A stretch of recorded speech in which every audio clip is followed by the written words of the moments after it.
प्रदीप भंडारी जी, 2 मई दीदी गई, ठीक है, वो कह रहे हैं कि पहले भी अब की बार 200 पार, दीदी कोई काम नहीं करती है, बंगाल पिछड़ रहा है ना, बंगाल में घुसपैठियां आ गए हैं। ये सब बिल्कुल सुनी सुनाई 2021 की बातें लग रही हैं। उन्होंने तो नारे भी बता दिए हैं। तो इस बार आपके लिए ऐसा क्या बदल जाएगा कि कुर्सी आपके हक में चली जाएगी और आप 200 पार हो जाएंगे?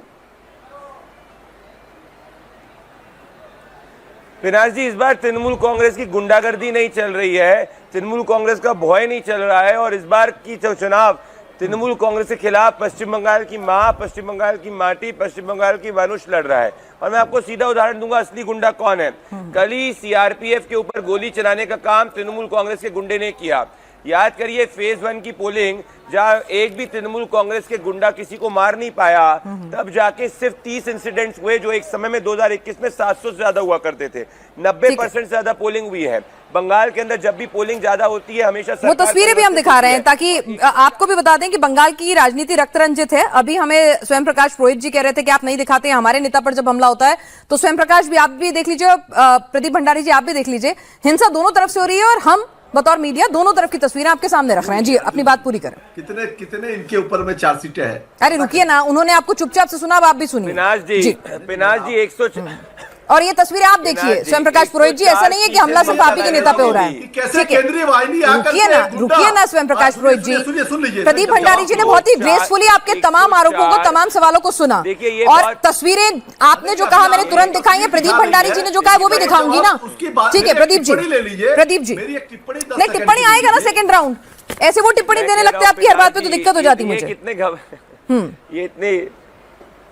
ये इतने घबराए हुए हैं, पता नहीं क्या इनके पैरों को नीचे से जमीन खिसक रही है। इसलिए चलिए, 104 स्पीच ममता बनर्जी ने दी है। मैं कहना चाहता हूं किसी भी एक स्पीच में आपने ममता बनर्जी ने अपना रिपोर्ट कार्ड देखे हुए देखा है?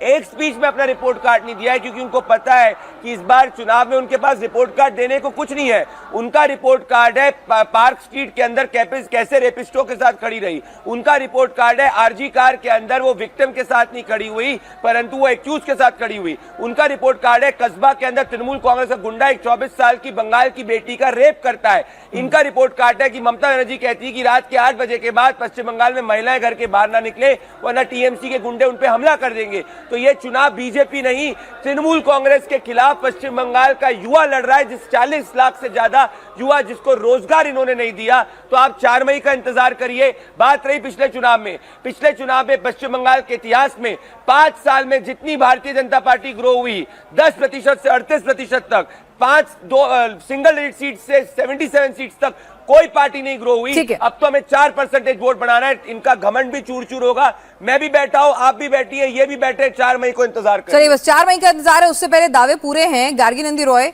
यहाँ पर हम आपसे समझना चाहेंगे, क्योंकि आप राजनीतिक विश्लेषक हैं, तो एक अनबाइज्ड ओपिनियन जो है पॉलिटिकल एनालिसिस करके आप हमें बताएंगी। बात में दम तो स्वयं प्रकाश पुरोहित जी की भी है कि भाई पिछली बार भी ये सब सर्कमस्टांसेस थे, जीतना था तो जीत सकते थे।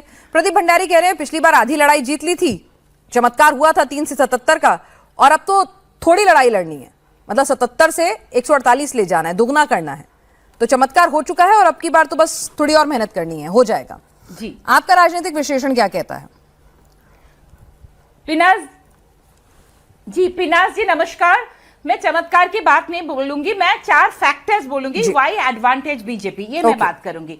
पहले बात तो सबको मानना पड़ेगा कि हिंदू वोट्स की कंसोलिडेशन हुआ है। तो पिछले बार के अगर हम नंबर्स से देखें कि 182 सीट्स जो थे, जो हिंदू मेजॉरिटी की सीट्स थे, उसमें 109 मिला था टीएमसी को, बीजेपी को 72। इसमें तो जरूर बढ़ने वाले हैं। और मुस्लिम वाले जो सीट्स थे 112 में 106 मिला था और 5 मिला था बीजेपी को। अभी इसमें क्या होने वाला, इस बार आप देख लीजिएगा, मुस्लिम सीट्स इस बार कुछ कांग्रेस और सीपीएम में जाएंगे। मालदा वालदा एरिया में कांग्रेस को कुछ सीट्स मिलने वाले हैं, तो मुस्लिम वोट स्प्लिट होंगे और हिंदू कंसोलिडेशन से उधर भी बीजेपी का नंबर्स बढ़ने के चांसेस है, 10-15 तो यहाँ पे चांस है। सेकंड फैक्टर जो एंटी एस्टैब्लिशमेंट जो फैक्टर है, अगर आप देखेंगे 2022 से हम क्या देख रहे हैं, पार्थो चैटर्जी, ज्योति प्रियो, अनुब्रतो सब लोग जेल में जा रहे हैं।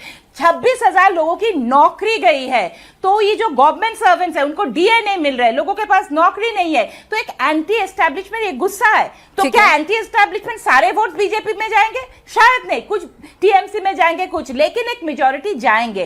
थर्ड फैक्टर जो कोई बात नहीं कर रहे हैं पिनाज जी, जो माइग्रेंट वर्कर्स, जो प्रवासी जो श्रमिक है, वो इस बार जितना वापस आया ना, एसआईआर का एक र्यूमर हुआ कि अगर वोट नहीं देंगे तो आपका नाम कट जाएगा बहुत सारा। और ये क्या लिखा है कि सारे माइग्रेंट लाके बीजेपी को वोट देंगे? काम क्या भाई, आरएसएस बिहार में आए थे तो नीतीश और बीजेपी को वोट दिया था ना। कुछ देंगे टीएमसी को, ठीक है। हाँ। नहीं मुझे बोलने दीजिए।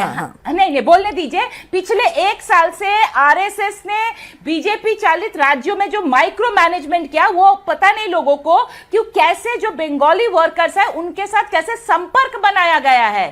सिर्फ उड़ीसा से 4,75,000 वर्कर्स गए हैं, तो इनके साथ जो संपर्क बनाया। आरएसएस क्या माइक्रो मैनेजमेंट करते हैं ना, लोग लगता है कि मोदी जी के फेस से जीतते हैं, लोग जमीन पे संघ के काम नहीं देखते। उनको समझाया गया कि अगर जो बॉर्डरिंग जो डिस्ट्रिक्ट्स है बंगाल के उसमें क्या हो रहा है, और उनको समझाया गया है कि टीएमसी एंटी इंडिया है। तो ये लोग जो एक बहुत चंक 4,500 सूरत से गए हैं, ठीक है। तो ये जो लोग हैं ना, इनका एक मेजॉरिटी लोग बीजेपी को देंगे।